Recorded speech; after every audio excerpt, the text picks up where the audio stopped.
அஞ்சாதே, நான் உன்னுடன் இருக்கிறேன்.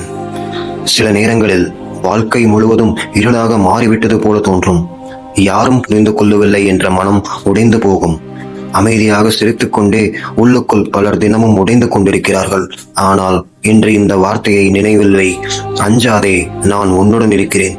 உலகம் உன்னை கைவிட்டாலும் தேவன் உன்னை கைவிட மாட்டார். நீ அழுத ஒவ்வொரு இரவையும் அவர் பார்த்திருக்கிறார். நீ சொல்லாமல் மறைத்த வழியையும் அவர் அறிந்திருக்கிறார். இப்போது உன் வாழ்க்கை நின்று போய்விட்டது போல தோன்றலாம். ஆனால் தேவன் இன்னும் உன் கதையை எழுதி கொண்டிருக்கிறார். இருள் என்றால் வெளிச்சம் வரப்போகிறது என்பதற்கான அறிகுறி. புயல் என்றால் அமைதி இருக்கிறது என்பதற்கான சாட்சி. நீ பலவீனம் அல்ல, நீ உடைந்து போகவில்லை. நீ இன்னும் நிற்கிறாய் என்றால் அது உன்னுள் இருக்கும் தேவனுடைய பலன். ஒரு சிறிய நம்பிக்கை, ஒரு சிறிய விசுவாசம் முழு வாழ்க்கையே மாற்றும் சக்தி கொண்டது. அதனால் இன்று அழுதாலும் பரவாயில்லை, சோர்ந்தாலும் பரவாயில்லை, ஆனால் கைவிடாதே. ஏனெனில் தேவன் உன்னுடன் இருக்கிறார். ஆமென்.